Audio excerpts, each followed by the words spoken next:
if your van ever gets broken into you and your tools get taken, the one thing that you will always be able to make money from is your analyzer.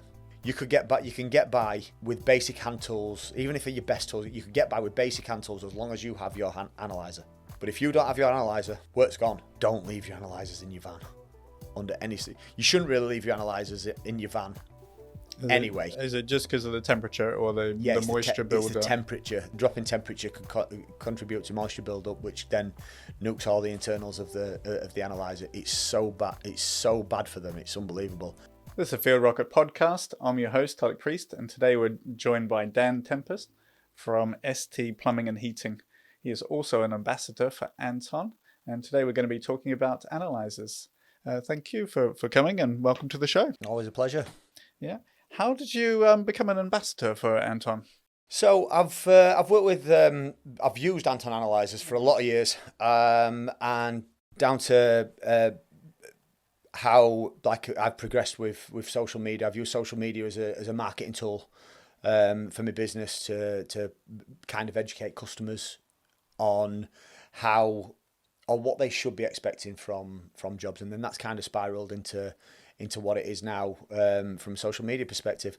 So what you find then is that you get, because I was using Anton equipment in a lot of my posts and things like that, then you build up a rapport with these companies, and then then you kind of get brought into the fold, and we've kind of moved from there. So what with especially with the Anton analyzers, it's something that I've used for a long time. So I think that with ambassadorships and things like that, what's really, really, really important is that you can believe in the product that you're using. So when they're great products, it's very, very easy, and it were an obvious choice for me to get on board with. Okay. And for analyzers, I'm not a gas engineer, and from a lay point of view, we have analyzers, and they integrate with our software. So I'm on the software side. Yep. I had the impression that they were all the same. Could you actually just tell us a little bit more about analyzers? Right. So what you've got with analyzers, you've got there's various manufacturers across the market, but what you've got to do is the key parts of what an analyzer is. It's flue gas analysis. So we're looking at air quality. We're looking at combustion readings, your CO and your CO2 relationship to make sure that the appliance is burning correctly. Mm-hmm. Now, if it's not, that the analyzer will then tell us what's going on. But also, you've got analyzers, because everybody has certain elements of the job that they need certain different things for measuring temperature, measuring pressure differentials, measuring burner pressures, measuring all sorts of different things. And so what you find is that certain analyzers don't do this. You can get analyzers that just are straight up. They will read flue gases. That's it. But you get analyzers that will do a massive list of other things as well. Okay, but if you're thinking about your straightforward flue analyzers, they all in theory should come up with the same numbers. They should be the same readings. Yeah, absolutely.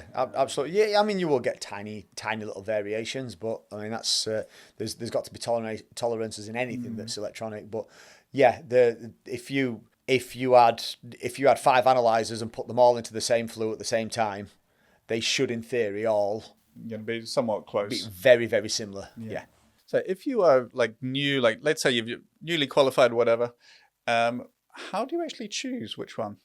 Well, you've got to do your research. First of all, you've got to understand what your job is. Mm-hmm. What are you going to need? If you're doing domestic landlords, safety certificates, CP12s. So if you're going out just doing say CP12s all day, every day, nothing more. Mm-hmm. You need something that's going to give you tightness testing, flue gas analysis. Yeah. I would always have something that measures temperature, temperature differential.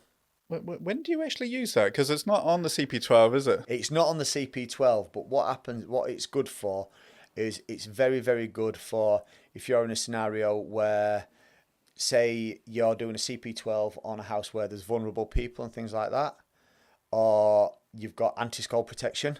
Sorry, what was that? Anti-scald protection. What is that? It's basically, so if you turn a tap on, you can't get burnt. Oh, it's got, okay, yeah, okay. So what happens then is you can just clamps onto the pipework leading coming out of the tap or the outlet, and you can measure the temperature.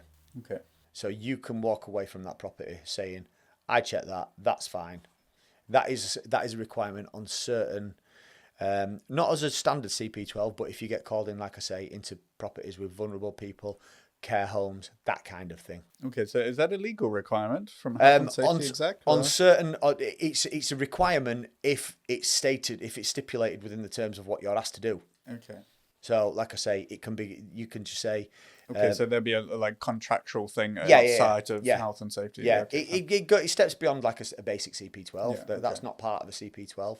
But also, what it does, it allows you to, with the temperature clamps as well, you can measure temperature differential, which is its correct name is delta T, and that's temperature differential between flow and return. Oh, so that's the delta between the two. Yes. Okay. So what that means is that you can check that boiler is exiting out at one temperature, returning back at another temperature. And then the rating condensing boilers, that should be roughly about 20 degrees if it's working correctly. So, and if it's outside of that range, does it mean the boiler's not sized correctly, or not necessarily? What it just means is that it's not dispersing its heat correctly. And what this is a big thing that we get into, it's the non-condensing condensing boilers, because if you narrow that gap, it doesn't condense, meaning that the boiler's not working efficiently, which unfortunately accounts for the majority of boilers that's out there. So is the issue predominantly when it's less than the 20 degrees or higher?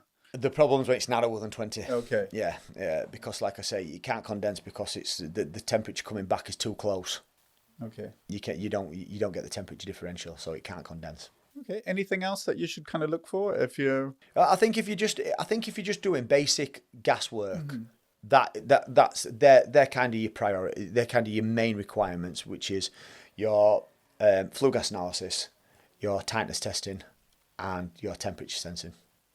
Because like I say, they are really, really important. And by flue gas analysis, I'm kind of generalizing what that means. So it's got to be able to do clean air, flue gas analysis. So you've got to be able to pick up your parts per million, your ratio, and your CO2 content. Yeah, and we're talking predominantly domestic here, or a bit of like commercial? Yeah, predominantly domestic here.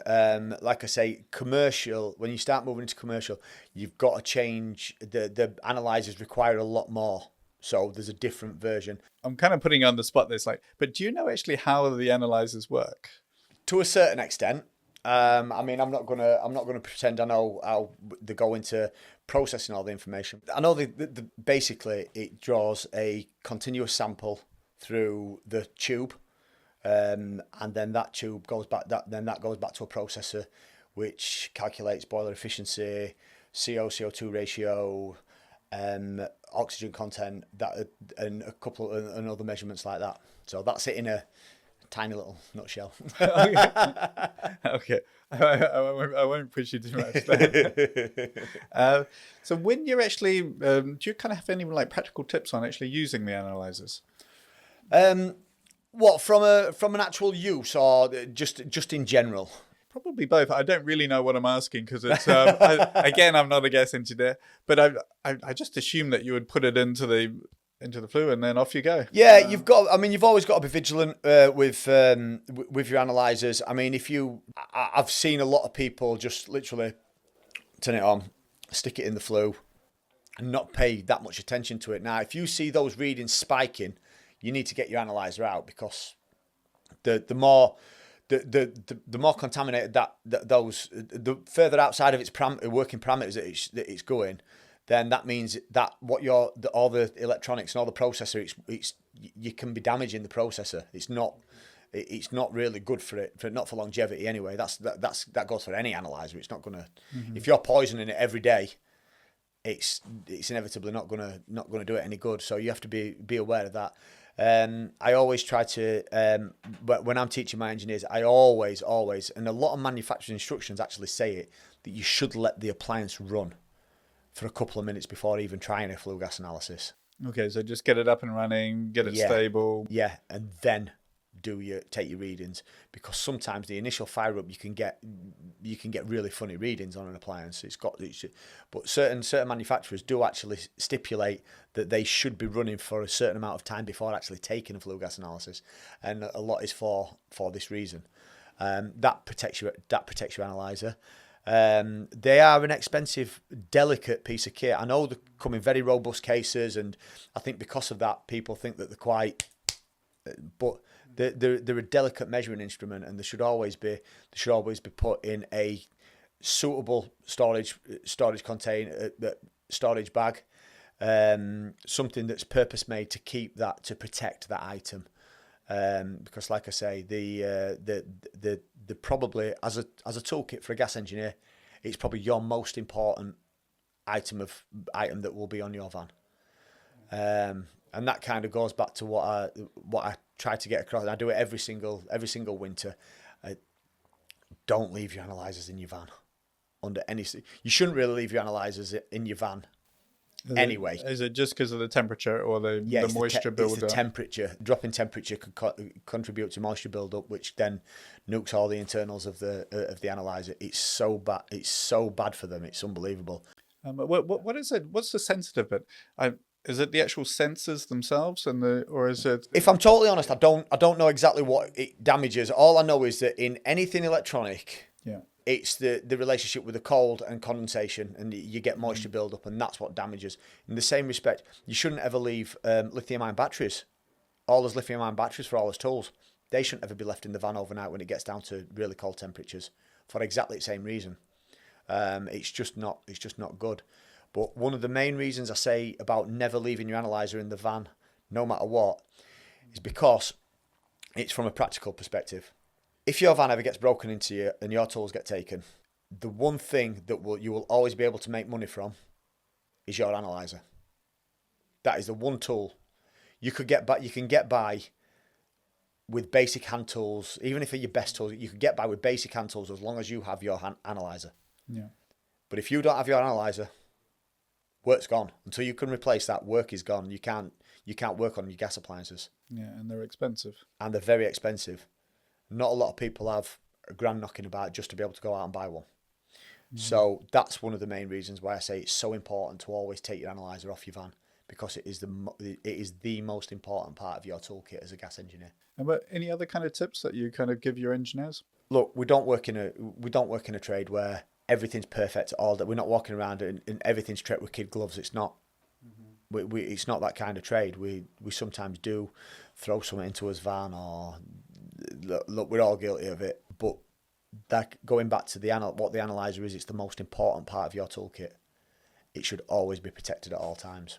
Are you fed up with drowning in a pile of paperwork that comes with running your heating and plumbing business? Gas Engineer Software is an easy-to-use, all-in-one job management system made especially for UK heating and plumbing companies. From handling customer details to building quotes, issuing certificates and sending invoices, Gas Engineer Software will help you save time, eliminate paperwork, and make running your business easy. Start a free trial by clicking in the link in the bio. You know, one of the co-founders of Gas Engineer Software, and we linked to Analysers. Anton is one of them. Yep. When you actually link the two together, it takes all of the readings, the calibration, everything, so it's kind of set in place. What's the kind of importance of doing that? Well, I think it's massively important. It's something that I try to stress to everybody. Now, once you do that digital recording, you are legally covered that what work you've carried out at that moment in time is 100% right. Now, that is a legally binding document. You can prove that your analyzer's in date for its calibration, the readings that you've taken are correct, and as per manufacturer instructions, and no matter what, when you leave that property, you have left that property perfectly sound. You can also prove that you were physically there as well. And you can prove you were physically there. There's no arguments. There's no questioning. It's not like just ticking a sheet that you could have filled out down the street in your van and then posted through the door. There's none of that argument. It takes away any questioning. This is the recordings that were done at that moment in time. And like I say, for me, I like the fact that I can tie it all up as well with my van GPS. Okay, so you link it to your van GPS. Well, so not physically link it, but I can say when you get your timestamp on that electronic document. Oh, okay. Your van, you've got a separate log saying. I've got a log that says my van was at that exact same location as what that was taken at that time, and you can prove beyond any doubt that what you are saying is correct. Okay. And this goes back to when would this actually be challenged or kind of come up? Oh, well, say for example, I'm trying to think of a scenario now. Because fortunately I've never been in it, but it's better to be prepared than it's better to have it and not need it, isn't it? But so say for example, I don't know, you've done a CP12 and a week later a customer dies of carbon monoxide poisoning. Right? Let's just take that as a worst case scenario. In a week, especially in rented properties, anything could have happened in that house. Literally anything. Someone could have done anything that you're completely unaware of. But if you've got a legally binding document that says, when I walked out of that house a week ago, that's the appliance, that's the readings, that's what it was when I left that property. There's my GPS to say I was at that location. I have done all the correct due diligence. So you're basically saying, I did my job. I did my job. What has happened here, I don't know. I can't speculate on what could have happened in that 7 days, but all I can say is when I left that property, at this point in time, it was perfectly safe. And there's no arguing with that. You can't that can't be questioned. It can't be argued with. That is legally binding. I dare say that if that was just a handwritten sheet with ticks on it, who's to say when you filled it in? Who's to say where you filled it in? What device, etc. What analyzer did you use? Because you don't even know if an analyzer has even been used. Yes, Because if you're just handwriting figures in what you're reading off a screen, who's to say that you just don't know roughly what the figures should be? And your last job was that one. The last one was that. So, and who's to say that? Now, as a business owner that has people working for me, this is how I protect my engineers. Because your risk is greater. It's not me. It's not me keeping track on my engineers or anything like that. It's not. It's nothing to do with that. Because at the end of the day, if I didn't trust them, they won't be working for me. What I'm saying is, it's to protect them. Well, and to protect yourself. And to protect the business. It's to protect them that they can, that no matter what, that paperwork, that digital document says that when they left that property, everything was fine. And that's the reason why the digital formatted stuff is so important. And that's one of the beauties of the Anton, when it can just relay that information straight to a digital document. A digital document that's completely legally binding and has got no. But it's not possible to change them. You can't, you can't alter it. You can't adapt it. You can't manipulate it in any way. So that is one of the major benefits of the Anton. And what about tightness tests? Again, leading back to the same thing. Like when do you do them, and when? So because we were speaking earlier, and unless I misremembered, you were saying that some people don't always do a tightness test, or is it a tightness test? A tightness test has to be carried out at certain scenarios. Basically, anytime you touch an ECV, then a tightness test has to be carried out. It's not a requirement from a basic service. Do you do one on a basic service? On a basic service, no, I don't do a tightness test on a basic service because it's not a legal requirement. There's an inspection on the gas meter because you have to do with the gas rate, you have to check the bonding, all that kind of stuff. But a tightness test on a service is not a legal requirement. It's a very grey area as to even CP12s. I mean, I would never, ever, ever do a CP12 without a tightness test before and after. I just wouldn't do it. Why is that? Morally, I wouldn't do it.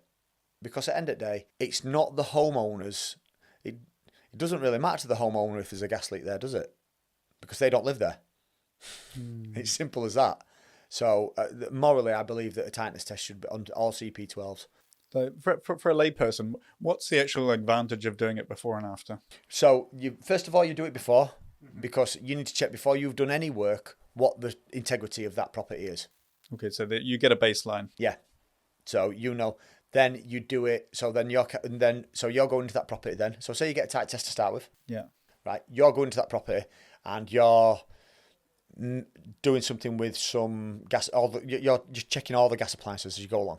Yeah. Mm-hmm. So you've done all your work. You've done all your local tightness tests and things like that as you've gone around and done your appliances, done all your safety checks, all that kind of stuff. Then you do your final test, and you've got a gas leak. You know that something you have done has caused that. Yeah. If you don't put that test on before, how do you know there wasn't a leak before you even started? Okay, it could be anywhere. And it could be anywhere then. So then you've just opened a massive can of worms. You're questioning, is it something that I've touched? Is it something I haven't touched? Is it and you're in that kind of scenario. So how long does it take to do a tightness test? Yeah. So you've got, first of all, you've got your minute stabilization, minute let by. Yeah. Minute stabilization, your 2 minutes test. Okay, so about 5 minutes, Yeah. 6 minutes. Yeah. By the time you go there, muck around a little bit. Because if you take into account some gas meters are in horrible places and all that kind of stuff, if you're in that position, no more than 10 minutes to do it correctly. And again, this is another bonus of the Anton. This is something that Anton has way better than any other analyzer, and you cannot manipulate a tightness test. Now, I say manipulate in the sense of you cannot just put a tightness test on. You can't just put your 2 minute test on to make sure it's right. You have to go through the process. You have to go through let by. You have to go through stabilization. You have to go through to even be able to get to tightness. So it gives you some guide rails. Yeah. So what it means is you can. So if you would, I don't know, say for example, you were using a manual manometer, something like that, you could just hook it up, put it up to your desired pressure, and do your 2 minutes test. Say, oh, it's tight. Mm-hmm. You don't 100% know.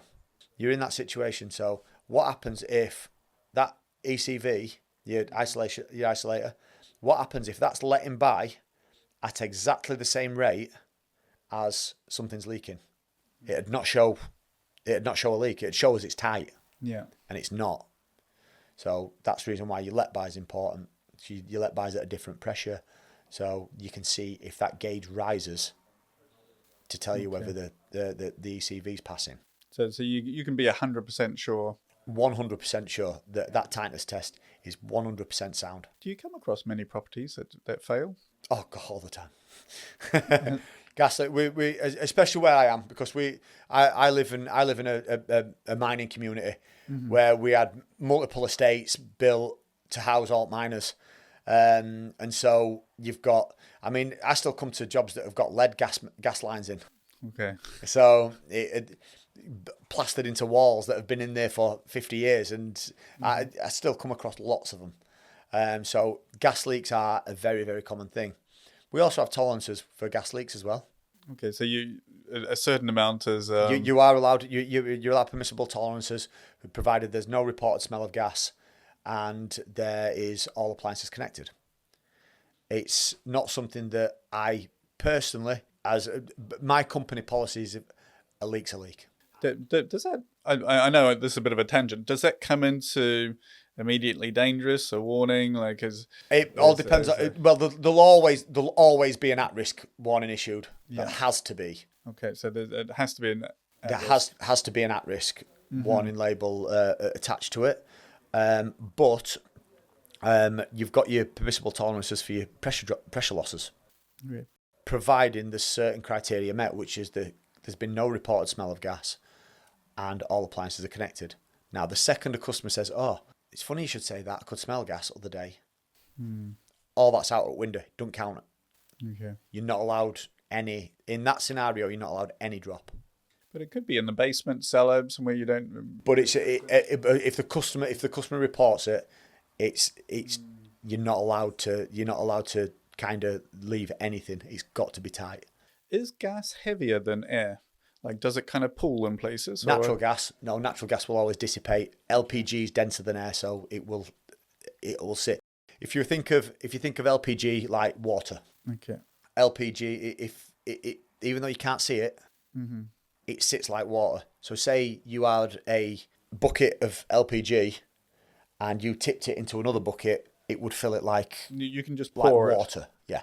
Okay. Even though it is a gas, because it's denser than air. And it kind of, I wouldn't say sticks together, but it is like if you actually pour it, you wouldn't lose like half of it kind of. No, it kind of because it just because it's denser, it just stays where it is. Yeah. Okay. So like I say, LPG. That's the reason you've got various locations where you're not allowed to fit LPG appliances, things like that, such as cellars. Because if you imagine LPG appliances down in a cellar, it would effectively, again, think of it as water. It effectively would just fill up. Yeah. And so it's quite dangerous. Is LPG. But natural gas, it's Natural lighter gas, than it's lighter than air, so it will dissipate. Yeah. Okay. I was going to ask, like, what is this permissible kind of leak in a kind of like a real terms? It all depends on your gas meter.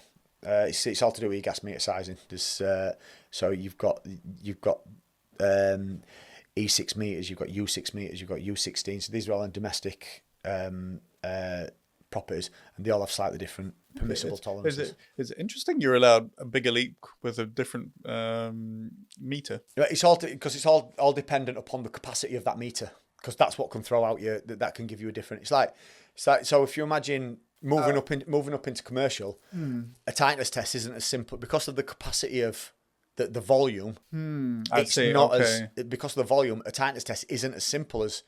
It's not like our 5-minute test. It's a massive test. Is commercial. It's huge. So it's a percentage of the capacity. It's volume related. Okay, I see. Okay, yeah, that makes a bit more sense. So. I was thinking well, you have this meter, so you're allowed a big leak. No, it's all volume related. Yeah. Okay, fine. Any other kind of tips or thoughts about sort of using analyzers, or anything that would be useful for sort of engineers either just starting or have been using it for? One of the big things that you get with Anton analyzers, and it's one of the things that I really, really look. I generally take my engineers starting from apprentices, and I take them all the way through, and to coming out of the time.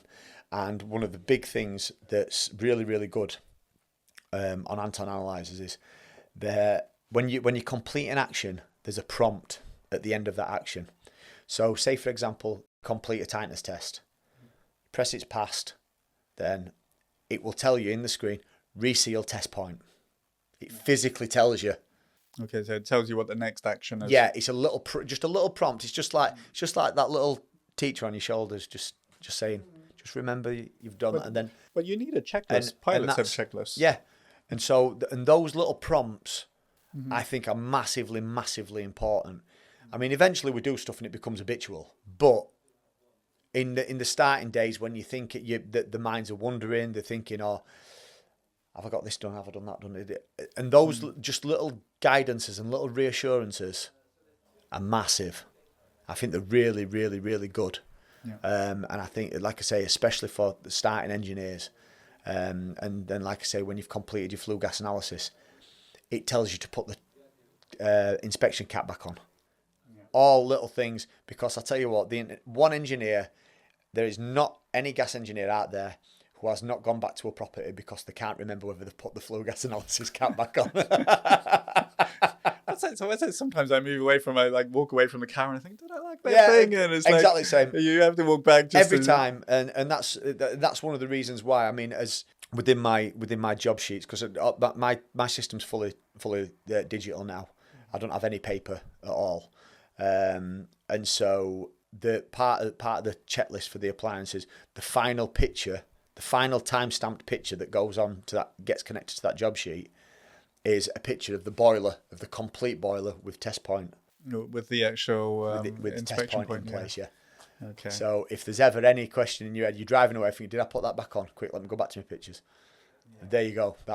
And so you know that that's and that's, again, that goes back to kind of drilling into apprentices good practices, things that are gonna help you. But in the Anton case, the Anton actually prompts you to do these kind of things, which I think personally is a massive thing. I know it's only a tiny little thing, but I think it's massive, especially for people that that are just starting. Chasing late payers, a never-ending pile of paperwork, messy schedules. This isn't what running your heating and plumbing business should be about. Gas Engineer Software is an easy-to-use job management system backed by a team of UK-based support staff. Go paperless to save more than 7 hours each week. Capture extra repeat business and get more done. As an all-in-one job management software, Gas Engineer Software offers paperless certificates, quotes, invoices, automatic service reminders, integrated scheduling, and loads more. Focus on the real work and let our software do the rest. Sign up for a free trial. What about calibration? How important? I know some devices you don't have a choice; they shut down. Is that the same with all devices? No, it's not the same with all devices. You can you can manipulate them.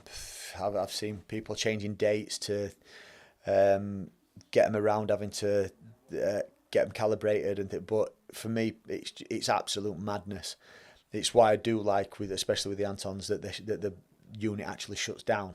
Okay, so you have no choice. You've got no choice with an Anton. You've got absolutely no choice. But if you're of a mindset where you're wanting to manipulate calibration, I just think it's madness, because you can have as many digital documents, talking about what we've talked about before, about how legally binding a digital document is and things like that. Say you've done, well, if it's out of calibration, it's void anyway. So why would you not want to protect yourself? I mean, you're leaving not just yourself, but also your customers. Yeah, you're leaving yourself wide open. How do you know?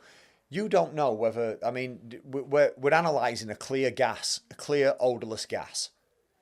How do we know that's burning correctly?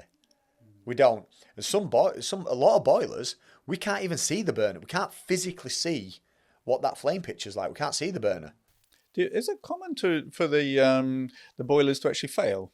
I find one of the biggest failures of flue gas analysis is clean air. And it's generally a fluing issue that's causing. What's clean air? Can you clean air? explain So basically, before we start any flue gas analysis, we have to check that the air coming in for combustion is not contaminated. Because if you imagine there's an issue in the flue, you've got a concentric flue, you've got clean air on the outside, and you've got flue gases going down the central tube. Yeah. Now, if those gases are mixing, right, your clean air coming in isn't clean. So therefore, the combustion screw before so it even starts. It can't even burn. So you can't. So if you look at it and say, oh, if you don't take a clean air and there's contaminants in that air, and you just see, oh, my flue gases are a bit out, right, I'll just adjust gas valve accordingly to bring it into manufacturers. You're not fixing a problem. You're making a problem. Okay, so because you're compensating for the lack of oxygen contaminated or air. It is, yeah. So you find that a lot. Especially, I'll go to boilers where burner seals have failed, and then but the gas valve's been adjusted previously just to compensate for. Okay, so that's where the two gases are mixing. It's contaminating the. Yeah, so where you can find that you get clean air problems for a number of reasons. You can get clean air contamination from around the heat exchanger and burner. That means like burner seals have failed, flue gaskets have failed, that kind of thing. Or you could have a physical breakdown within the flue, meaning that one of the flue seals has gone. But you also have to be very vigilant of other factors as well. I mean, I've been in areas where I've got like really low oxygen readings within my clean air, and it's like, wow, that's not good. But there's no other contaminants within the air. So I've gone outside and I've physically taken a sample of the air outside, and the actual air that it's sucking in is actually low in oxygen. So you find it working near, I mean, we've got a lot of power stations near us and all that kind of, a lot of... Okay, so the outside external factors sometimes can... I'm not talking a massive... I'm not talking it'll give massive problem, but... It would give you enough it sometimes does give you enough to question. Now, if the air outside ain't coming in it right, I mean, we're good, but we can't alter that. you can't move that power station. I can't change that. Give them a call. Ask them to turn the boiler down. So you find you've got these factors to take into account. This is real life. These are the real life problems that we face. And so stuff like that you can't alter, and you have to adjust and set the boiler accordingly. But if you don't have that calibration, you don't know whether it's right. Yeah. That's it. Simple as that. You can't honestly say this is reading correctly. I've been in situations where I've had weird readings and I've not trusted what it said, and I've even got one of my other engineers to come with another analyzer to test. Just to double check. Literally every time, it's always the same. It's just a funny figure. This is what happens in real life. But without calibration, you can't definitively say. You have that extra element of doubt. So you can't rule out analyzer. You can't rule out the boiler. You've got a few more variables. Yeah. And so, like I say, that's what the importance of calibration is. And I hear a lot, especially when I work at the shows. I hear a lot of people, and we haven't been analyzer for however many days and things like that. And it's just inconvenient, isn't it? Well, there's always got to be a time in your life. We don't work 365 days a year. We all have a little bit of time off. And what I do is I generally tie up my analyzer calibration with when I'm going to be going on holiday. So you send it off before you go? I send it off before I go, and then it's ready for when I come back. And that's it. So I've not lost anything. I was going to be off anyway. And that's the reason why I personally, it's probably the most expensive way of doing it, but it's by far the easiest. And I take it into my local merchants, and then they send it off for me. And then I just pick it back up from them. So I've got no postage, nothing to worry about. I just literally drop it off behind the counter. And it's waiting for you. You don't have to, when you're on holiday, you don't have to open the door, etc. That's it. Yeah. Sometimes worst case scenario, I get an email to say, it needs X amount of stuff doing to it. Shall we go ahead? Yes or no? That's worst case scenario. Mm-hmm. There's calibration centres all the way around the country. They're all over. I mean, we do actually have one in Leeds. But like I say, for me, it's the inconvenience of I have to take it, I have to pick it up. That, and I've just found I found the way which works for me. Everybody works in slightly different ways, so people might have different. There's a wealth of options there for ways of doing it, and you've just got to pick whichever way works for you. Like I say, for me personally, it's much easier for me. Just before I go on holiday, drop it off behind a counter, and then I come back and pick it up. Any other kind of tips or anything else to kind of keep yourself or your colleagues safe? A big thing that's not really, I don't believe gets enough exposure, and especially with Gas Safety Week coming up, personal CO alarms. They're clip-on alarms that you wear on your person. Are they electronic or are they just like a? They're electronic, yeah. So you, like I say, you just clip it onto your person. It generally wants to be a decent height, roughly about close to your mouth. Yeah, close to your mouth, literally where you're going to be breathing in is the ideal, especially for people that are going in and doing regular service work, that kind of stuff. I mean, because you can walk into a property and you don't know. Like I say, carbon monoxide it's a clear, odourless gas. Very, very poisonous gas. You don't know whether it's there, and a lot of time you don't know until it's too late. The CO alarm is there to do it, and like I say, should really be worn on your person at all times.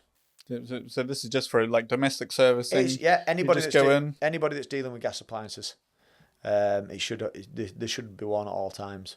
And it's a really good habit to get into, especially if you're a service engineer. We get into scenarios where we're working down in cellars, we're working up in lofts, areas where non-habitable areas, spaces, confined spaces, that kind of stuff. And so it is always good to have that extra little bit of protection to know that, because carbon monoxide is a clear, odourless gas. You don't know. How do you actually know if you've been affected by it? Yeah, there's signs of nausea, dizziness, all that, things like that. They're always the first telltale signs. Okay, so then it just, I'm assuming it just does a loud beep or something like that. Yeah, it goes off. You can't mistake it. It's when they go off, they go off.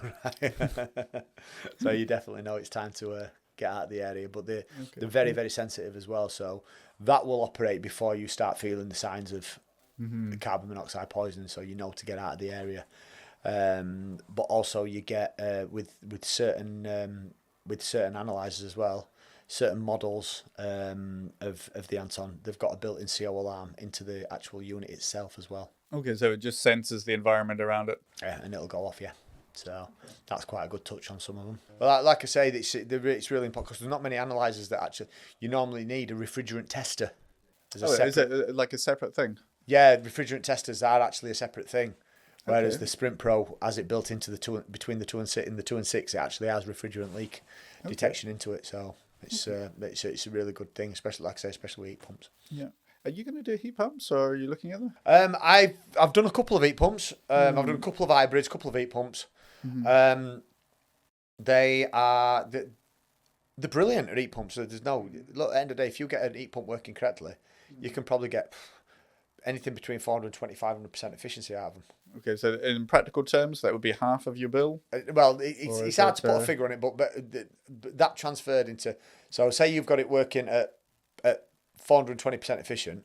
For every 1 kilowatt of energy you use, you get 4.2 kilowatts out. Yeah. That you can't argue with them figures. But it's just a question of where that 4.2 kilowatts goes and how it's distributed. That comes down to the installation. Now, that's a different animal altogether, is that. Just because the unit will do it doesn't necessarily mean the house will work correctly. You've got so many factors. You've got insulation, you've got heat loss, you've got all these factors to take into account. Pipe sizing, flow rates, all that kind of stuff. So it's a whole new topic. I mean, we could be here for a while. Oh God, yeah, we could be here. Well, thank you very much for coming on the podcast. Not a problem. That was Dan from TS Plumbing and Heating, and also an ambassador for Anton. So I really appreciate it. Not a problem. Cheers. Thank you.